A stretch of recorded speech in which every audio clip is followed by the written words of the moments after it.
I still remember every detail of the day the world ended. The war with the humans was the longest and bitterest we'd ever fought.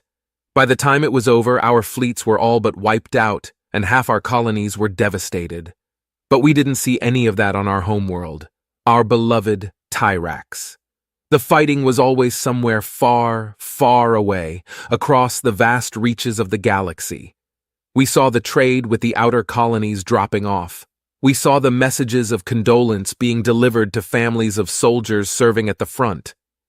But that was war, and that had always been war. We were a martial people, and we had defended our interests across the known galaxy. The fighting never reached Tyrax itself, never, and we went about our lives as we always had, confident in the knowledge that the war would always be somewhere beyond the horizon.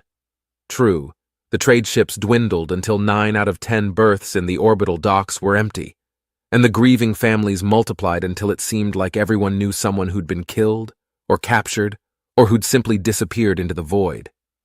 It seems stupid in hindsight, but still, it never even crossed our minds that we might lose. There were often tough times during war, but that was when we Tyraxians were at our best. When things were darkest, that was when we shined. If the enemy hit us hard, then we'd get up again and hit them back twice as hard. And in the end, the only difference it would make would be that we'd find victory all the sweeter. Tyraxians never backed down. We never gave up. And we certainly didn't make peace with the likes of humans. So it was a shock, to say the least, when our government told us we were going to surrender. Everyone's first reaction was that it couldn't be true. It must be a mistake. Someone had accidentally released a classified worst-case scenario on the main government channel, or some lowly functionary had made typo, and it was actually the humans who were surrendering, or the humans had somehow infiltrated and sabotaged our communication systems. However, over the next day, more and more confirmations were released, until it was no longer possible to pretend that it was just a misunderstanding. They were serious. Our government had come to the conclusion that we had lost the war, and we had no choice but to surrender to the humans. The following hours were surreal, almost dreamlike. Everyone stopped what they were doing. No one went to work or school, and there were many people just wandering through the streets in a daze, with no idea what to do with themselves. How could this happen? We never surrendered, not in 1,000 years and 100 wars. Our military was the best in the galaxy, and the conflict with the humans had started so well. Our first attack had wiped out an entire human fleet, and we'd overrun their nearest colonies before they'd had time to gather more forces. We had every strategic advantage on our side. Besides, no matter what the strategic situation, the humans were our mortal enemies. They had sent weapons and other supplies to the Revenese during our war with them, and their colonies were encroaching further and further into our sphere of influence. They were an evil species, endlessly rapacious, taking anything they could get their hands on and given to torturing and murdering any who opposed them. This couldn't be happening. It couldn't be. And yet it was. As that truth slowly began to dawn on us, the fear set in. The government was talking about the arrival of human occupation forces. We all knew what that meant. We'd all heard the stories that had made it back to Tyrax as they overran our outlying colonies. Mass executions, purging anyone who could possibly offer resistance. Forced labor of the entire population, beatings and torture a daily occurrence, and worse things that weren't even mentioned on government channels yet still spread in whispered rumor. More than a few people committed suicide before the first human even set foot on Tyrax. Better to go out cleanly with honor than be tortured to death in a slave camp. The government prohibited such actions and urged us to endure the unendurable for the sake of future generations. Being good citizens, most of us listened, although a few of us questioned why we should even bother to follow the government's orders anymore. It was a mark of how bad things were that such people were immediately imprisoned. Across the whole planet, there was the sense that things were unraveling. There were a few sporadic protests, some from soldiers, some from civilians, demanding that we continue the war whatever the cost. The government had had the foresight to realize that people wouldn't react well to the surrender announcement, and had stationed troops whose loyalty could be relied upon at key installations. The most serious disturbances were quickly broken up. The rest fizzled out when they saw no one was joining them. The vast majority of the populace was too stunned to do much of anything. We could only sit and watch and wait for the humans to arrive. It was, what, maybe a month after the proclamation, the day the world ended, the day we surrendered. The government told us nothing, perhaps hoping to prevent a panic. Then one evening it was announced that the human fleet would arrive in orbit tomorrow. There was no panic, only resignation. If this was the end, then we would meet it bravely, as Taraxians always did. Many said goodbye to their friends and family, then locked themselves away in their apartments to contemplate the sum of their lives before the human death squads began landing. Some of us watched through telescopes as the occupation force arrived in orbit around Tyrax. Their battleships weren't any bigger than ours, but by the ancients, there were a lot of them. I counted more than double the number our largest fleet had fielded at the start of the war, and this was what the humans had after 4 years of fighting. I knew they still had other fleets too, scattered across Tyraxian space, garrisoning captured worlds and hunting down the last remnants of our once mighty military forces. At least now, we knew how we had lost, although that did us little good at this point. The official surrender took place in the empty fighter bay of the human flagship, and was broadcast live on every screen on Tyrax. We expected to watch as our leaders were marched out in front of the enemy commanders and forced to apologize for daring to wage war against a superior species, admit the justness and rightness of the enemy's cause, then swear eternal fealty to the conquerors. That was the way we did these things. Depending on how vindictive the victors were feeling, the conquered leaders might then be executed. Instead, they were given a pen and told to write their names on a piece of parchment.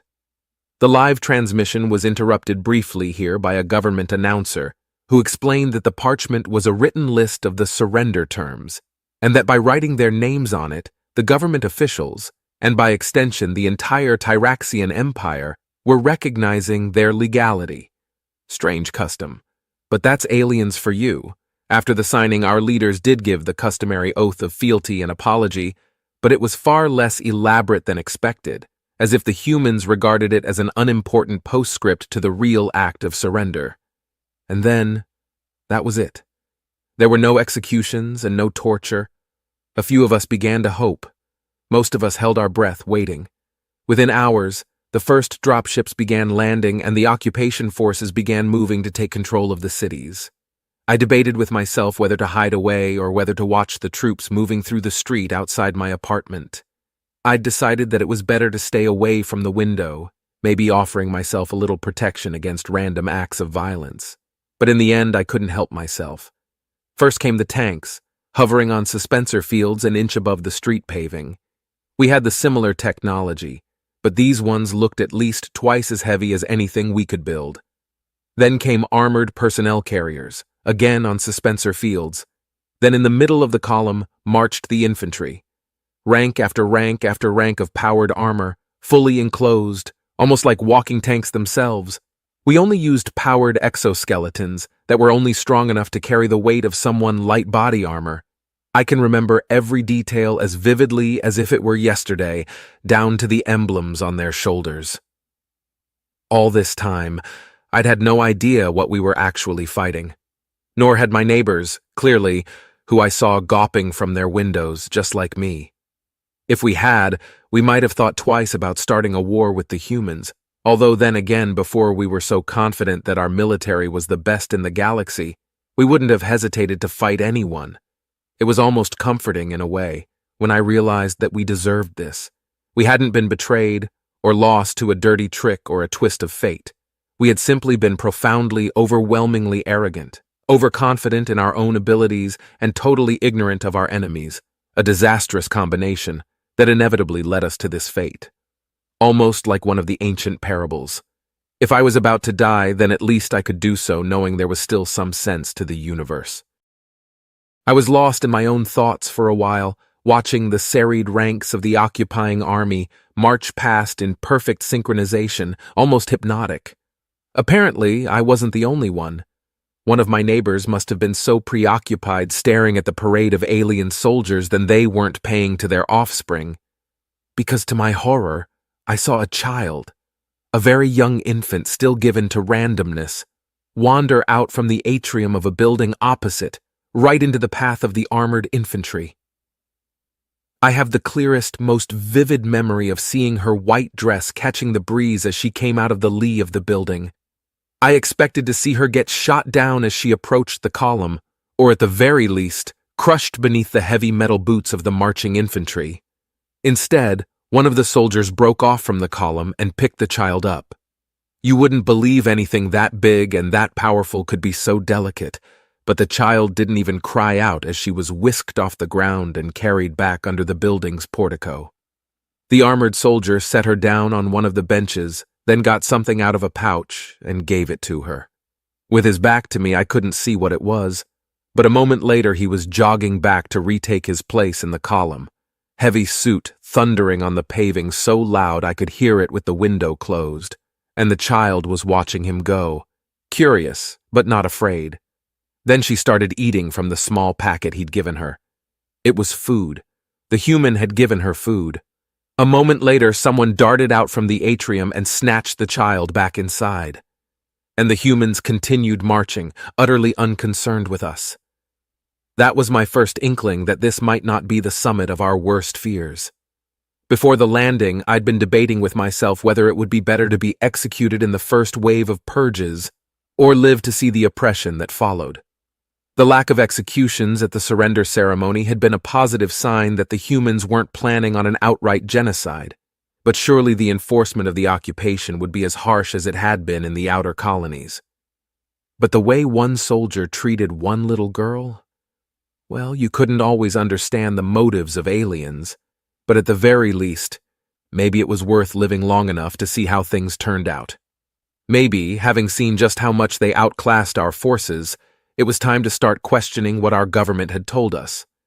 Maybe the information which had supposedly been reported from the occupied colonies wasn't reliable after all. As the sun set on Surrender Day, the day everything was supposed to end, I had only one thought going round and round in my head. Maybe we'd been wrong about the humans. The occupation forces took control of all the government buildings in my city and set up checkpoints on major traffic routes. I still had a job, as far as I knew, and as a very minor government functionary, I would have to report to the local occupation overseers. I turned up to work the day after the surrender, having braved the security checkpoints, still not entirely sure I wasn't going to be arrested or executed on the spot. Instead, I was told by my line manager to go to my office and proceed with my work as normal, and expect to be summoned to a briefing by the human official in charge of our department at some point during the day. Those were the most intense 5 hours of accounting and payroll I had ever done in my life. Shortly after midday, we were told to go to a meeting room on the 4th floor.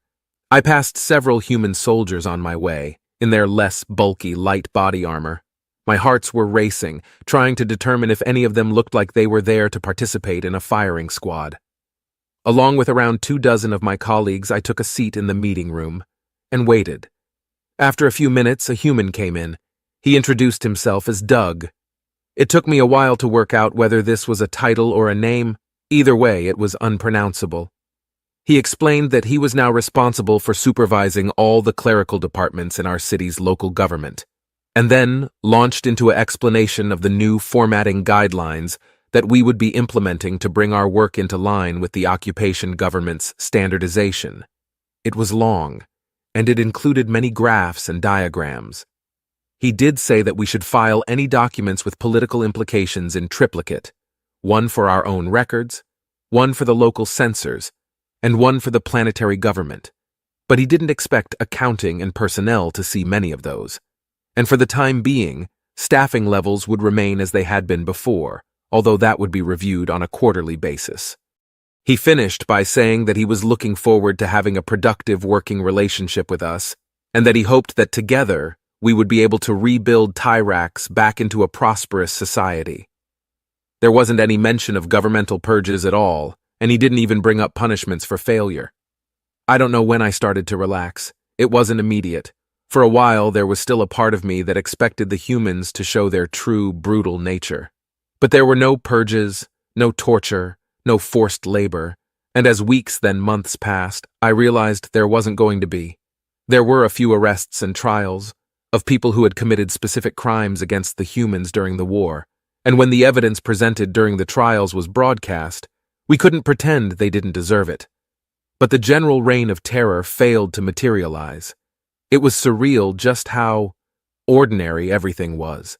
Surrender Day was supposed to be the end, and everything was just still going. I got to know Doug quite well. I was even able to pronounce his name after a couple of months. He was an amiable yet competent person, occasionally given to randomness, but within tolerable limits for an alien. And he showed me more consideration than my Taraxian managers ever had. As far as I could see, most of the humans in the occupation government were like him, and after a while of working together, I would even say I was friends with some of them. One day I realized what I had already known on some level for a while.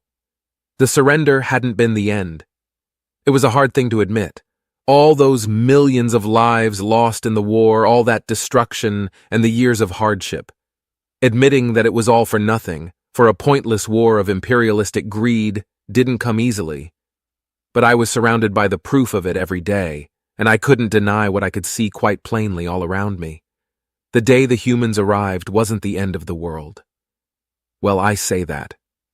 Maybe it was the end of the old Tyrax. But there would be a new one in its place, and maybe, working with the humans, we could make it a better one.